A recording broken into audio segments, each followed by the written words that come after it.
लोकसभा निवडणुका 2024चा बिगुल आता निवडणूक आयोगाने वाजवला आहे। ही निवडणूक जिंकण्यासाठी सर्वच राजकीय पक्ष आपापल्या परीने प्रयत्न करत आहेत।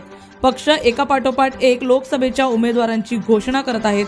दरम्यान महाराष्ट्रातील सूत्रांच्या हवाले मोठी बातमी समोर आली आहे। बॉलिवूड अभिनेता गोविंदाही यावेळी लोकसभा निवडणूक लढवू शकतात असे मानले जात आहे।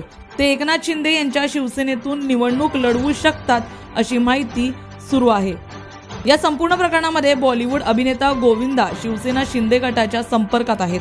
मुंबई उत्तर पश्चिम या महाराष्ट्रातील महत्त्वाच्या लोकसभा मतदारसंघातून शिवसेना गोविंदाला आपला उमेदवार बनवू शकते।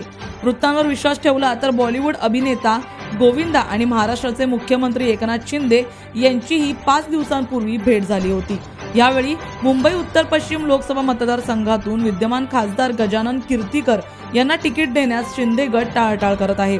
याच कारणामुळे अभिनेता गोविंदाचे नाव चर्चेत आहे। तुम्हाला सांगतो की अभिनेता गोविंदा 2004 मध्ये काँग्रेसच्या तिकिटावर उत्तर मुंबई खासदार झाले होते।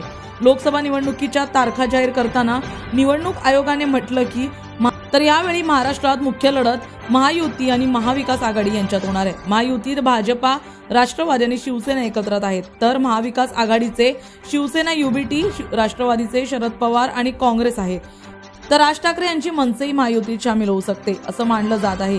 तर पाहण्यासारखं असेल गोविंदा यांचं राजकारणामध्ये आल्यानंतर किंवा ही तिकीट जाहीर झाल्यानंतर या राजकारणाच्या खेळीमध्ये काय ट्विस्ट येणार आहे।